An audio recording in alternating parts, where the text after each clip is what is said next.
তো হ্যালো বন্ধুরা, চলে এসেছি আবার একটি নতুন ভিডিও নিয়ে। হ্যাঁ, এই কার্তিক ঠাকুরটা আজ তোমাদের রং করে দেখাবো। প্রথমেই আমি সাদা রঙটা নিয়ে পুরো বডিটা রং করে নেব, কারণ এই সাদা রঙটা করলে বাকি রঙগুলো ধরতে ভালোই সুবিধা হয়। তো বন্ধুরা, আমি কোনো আর্টিস্ট নই, ছোটোবেলা থেকেই মাটির কাজ করতে খুবই ভালো লাগতো, সেই জন্য একটু শেখা আর তোমাদের শেখানো। তাই ভিডিও ভালো লাগলে একটা লাইক করতে ভুলবে না, আর চ্যানেলে নতুন হলে আমার চ্যানেলটাকে প্লিজ সাবস্ক্রাইব করে নাও। সাদা রঙটা কমপ্লিট করার পরে কার্তিক ঠাকুরের শরীরে আমি প্রথমে অরেঞ্জ রঙটা করে নেব, কারণ ঠাকুরের অরেঞ্জ রঙ তো হয় না, হলদে রঙ হয়, কিন্তু আমার কাছে অরেঞ্জ রঙটাই যেন ঠিক মনে হলো, তাই করে দিলাম। তোমরা তোমাদের মতো করে নিও। আর হ্যাঁ বন্ধুরা, আমি এই প্রথমবার আমার এই চ্যানেলে এই ঠাকুরের ভিডিওতে আমি নিজের ভয়েসটা দিচ্ছি, তো কিছু ভুল ত্রুটি হয়ে গেলে প্লিজ ক্ষমা করে দিও। আর বন্ধুরা, তোমরা যারা এখনও পর্যন্ত আমার এই কার্তিক ঠাকুরটার মেকিং ভিডিও আপাতত দেখোনি, আমি ডেসক্রিপশন বক্সে লিঙ্ক দিয়ে দেবো, তোমরা দেখে নিও।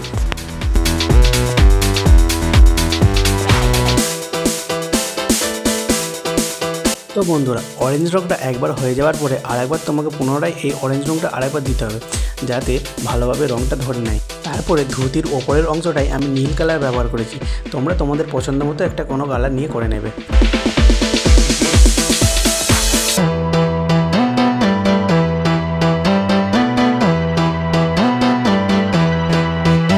তারপর নিচের ধুতির অংশটা আমি সবুজ কালার ব্যবহার করেছি, তোমরা তোমাদের মতো করে নেবে।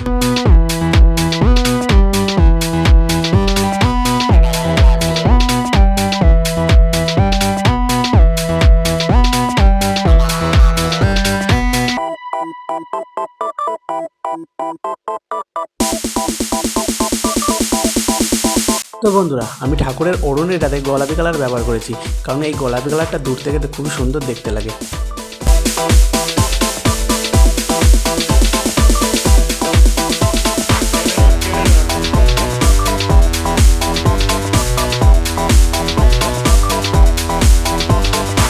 আর বন্ধুরা, আমি ঠাকুরের মুটুক না করে পাগড়ি করেছি, তোমরা তোমাদের মতো একটা ডিজাইন করে নেবে। আর সেই পাগড়িটাতে লাল রং করেছি, যাতে লাল রংটা দেখতে খুবই সুন্দর লাগে।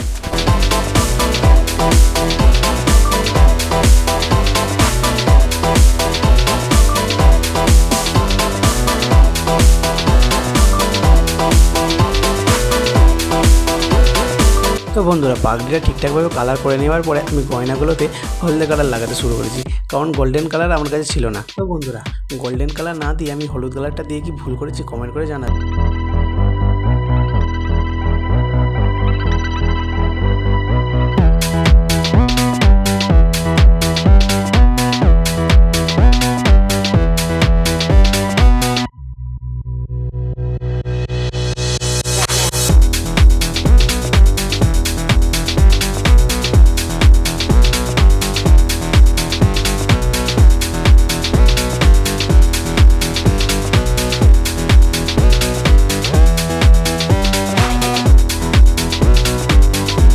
এতক্ষণ পর্যন্ত যারা আমার এই ভিডিওটা দেখছো, আশা করি তাদেরকে আমার এই ভিডিওটা ভালোই লাগছে। তো বন্ধুরা, একটা লাইক তো করে নাও, যাতে আমি পরের ভিডিওটা নিয়ে আসার জন্য আরও আগ্রহী হয়ে যাই। তো বন্ধুরা, গয়নাগুলো আমি কমপ্লিট করার পরে ওড়নিটাতে হলদে কালার দিয়েই একটু ডট ডট করে বানিয়ে নেব, যাতে ওড়নিটা আরও আকর্ষণীয় ও সুন্দর হয়ে ওঠে।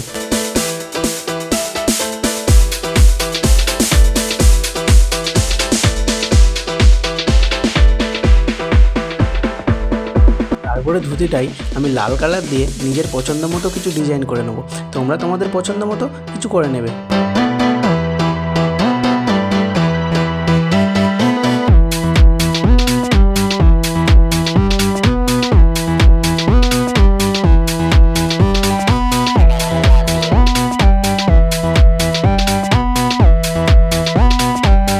ধুতির ওপরের অংশটাই সাদা কালার দিয়ে আমি কিছু একটা ফুলের মতো বানিয়ে নেব, যাতে দেখতে আরও আকর্ষণীয় লাগে।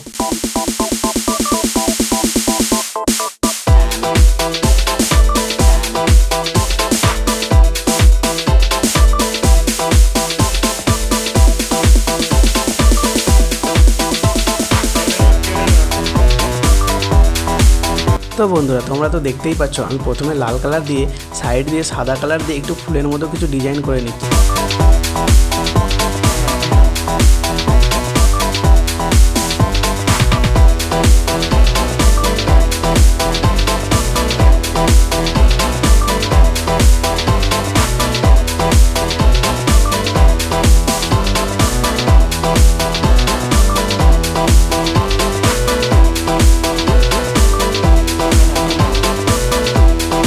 ধুতিটা কমপ্লিট করে নেবার পরে আমি কালো কালার দিয়ে চুলটা ঠিকঠাক করে নেব, কারণ চুলটা না হলে ঠিক মানাচ্ছে না।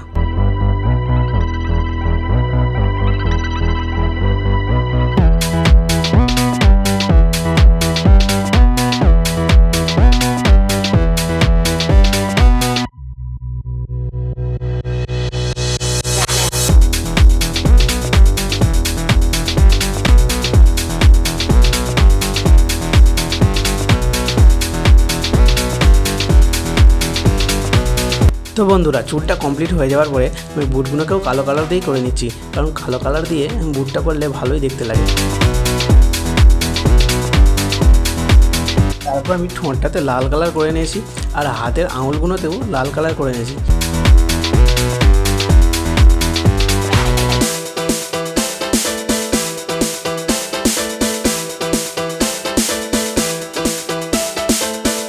সেই একই লাল কালার দিয়ে কপালে একটা তিলক এঁকে নিয়েছি, আর তিলকের মাঝখানে সাদা কালার দিয়ে আমি একটা ফোঁটা দিয়ে দিয়েছি যাতে তিলকটা দেখতে ভালো লাগে। আর তারপরে কালো কালার দিয়ে আমি ঠাকুরের ভুরুটা এঁকে নিচ্ছি।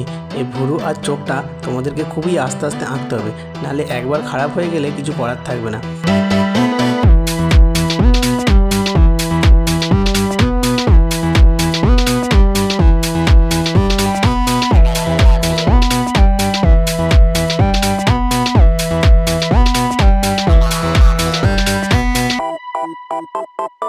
ঠাকুরের চোখটা এঁকে নেওয়ার পরে তোমরা দেখতেই পাচ্ছ আমার ঠাকুরের ফাইনাল লুক। তো বন্ধুরা, কেমন হয়েছে? ভিডিওটা যদি ভালো হয়ে থাকে তাহলে একটা লাইক দাও, আর চ্যানেলে নতুন হলে সাবস্ক্রাইব করে নাও। আর এরকম ভিডিও আমি প্রায় নিয়ে এসে থাকি, সেই জন্য চ্যানেলটা সাবস্ক্রাইব করার পাশাপাশি সাইডে যে বেল আইকনটা থাকবে সেইটাকে অল করে নেবে, কারণ আমি ভিডিও আপলোড করলে সবার আগে নোটিফিকেশান তোমার কাছে পৌঁছে যাবে। আর দেখা হচ্ছে পরের ভিডিওতে। আজকের জন্য এইটুকুই। Thanks for watch. Please subscribe to my channel.